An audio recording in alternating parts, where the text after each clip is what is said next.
Si il est vrai que la beauté d'un objet n'est pas manifeste pour chaque spectateur, il faut affirmer que rien n'est vraiment beau. Tout peut être beau pour qui sait voir et relier les choses entre elles. C'est Alain qui l'a dit.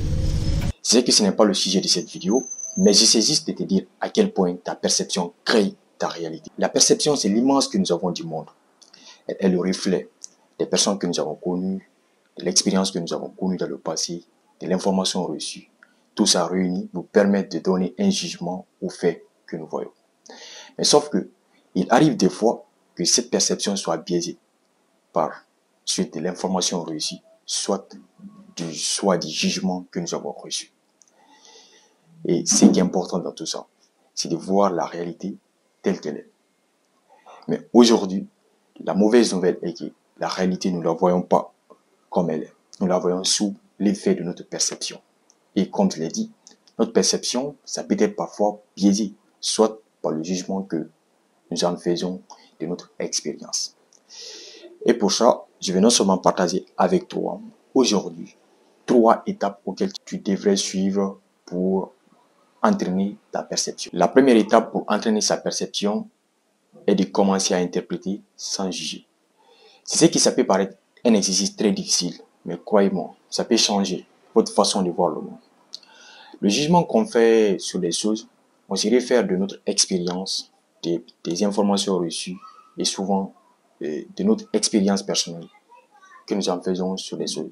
Donc on se réfère de ça pour en faire une interprétation sur les choses. C'est pourquoi les experts dans les différents domaines essayent de se référer de l'expérience qu'ils ont connue au cours de leur parcours pour donner le jugement sur le résultat à venir. Donc, essayez de faire ça. Essayez de prendre, même si c'est une journée pendant la semaine, que ce soit le week-end, vous restez neutre. Ne pas juger. Même si on vous insulte, restez neutre. Ne jugez pas. Vous allez voir à quel point que le problème vient de vous. À quel point votre perception crée votre réalité. La deuxième étape, c'est de choisir son entourage. Je sais que ce n'est pas la première fois d'entendre ça, que nous sommes là moins de 5 personnes que nous côtoyons. Et ça, c'est tout à fait vrai. Quand nous sommes avec notre entourage, chaque individu de notre entourage entraîne des circuits neuronaux dans notre cerveau de façon inconsciente. Donc, c'est pas parce que nous en voulons, c'est pas parce que nous voulons imiter cette personne, mais c'est le cerveau qui fonctionne comme ça. Je vous donne un exemple. Quand vous dépassez 10 ans, vous n'avez pas besoin de réfléchir pour vous brosser les dents. Juste parce que c'est une habitude que vous avez prise dès l'enfance, dès que vous étiez gamin. Donc aujourd'hui, vous n'avez pas besoin de réfléchir pour partir vous brosser les dents. C'est parce que inconsciemment, vous avez enregistré ces comportements. Donc c'est devenu une habitude pour vous. C'est exactement ça quand vous êtes avec les gens. Vous allez adopter certaines pensées, certaines façons de voir les choses, non pas parce que vous avez choisi, mais par réflexe, par habitude. Donc le cerveau va enregistrer ça. Donc essayez de choisir votre environnement. Troisième étape, c'est le sujet phare de cette vidéo. C'est d'appliquer, c'est de passer à l'action, c'est de sortir dans sa zone de confort. Je sais que c'est un exercice que beaucoup d'entre vous ne font pas. Mais je peux vous l'assurer, c'est ça qui va changer votre vie. Vous devez sortir dans votre zone de confort. Quand je dis sortir dans votre zone de confort, c'est-à-dire passer à l'action. Si vous recevez l'information, implémentez. Ça ne sert à rien de recevoir juste l'information et de ne pas passer à l'action. Là, d'ici là quelques années, Albert Einstein disait « La connaissance s'acquiert par l'expérience. Tout le reste n'est que de l'information. » Aujourd'hui, l'avantage c'est quoi? C'est qu'on peut recevoir l'information facilement. Mais ce qui est plus important, quand vous recevez l'information, passez directement à l'action. Parce que si vous ne passez pas à l'action, vous n'avez pas de la connaissance. Ça ne sert à rien. Donc, si vous recevez une information, passez à l'action. Parce que vous pouvez recevoir l'information en disant que ça c'est possible, ça c'est pas possible. Et votre jugement, vous en faites de ça, à partir de ça, sans expérimenter réellement. Moi, en 2022, j'ai couru un marathon de 42 km. À la base, ça fait peur. Quand vous cherchez les informations, courir 42 km, si tu ne l'avais pas fait auparavant, tu sais que le choix est vite fait. C'est de dire c'est pas possible.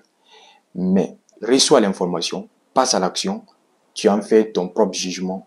Parce que moi, ce que j'ai fait, j'ai couru les 42 km. Peut-être, après, il y a des gens qui vont dire que c'est pas possible, il y aura des risques.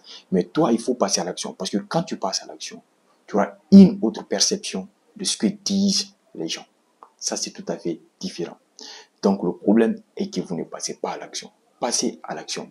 Arrêtez de consommer trop d'informations sans passer à l'action. Donc parfois, lancez-vous des défis, même en dehors de l'école. Si vous êtes étudiant, si vous êtes ça, l'école c'est tracé. Mais lancez-vous des petits défis tous les jours. C'est là que vous allez changer votre perception de voir les choses. Parce que si vous êtes à l'école, il y a des systèmes qui sont là. Mais en dehors de ça, vous pouvez mettre des systèmes en place. Vous lancez des défis. Et là, à partir des résultats que vous allez recevoir et de l'expérience que vous allez connaître dans ça, vous allez créer votre perception. Vous allez voir autrement le monde. Le monde, il est grand. Le monde, il est grand. Le monde est neutre. Mais c'est juste, c'est des milliers de perceptions qui sont réunies. Souvent, c'est biaisé.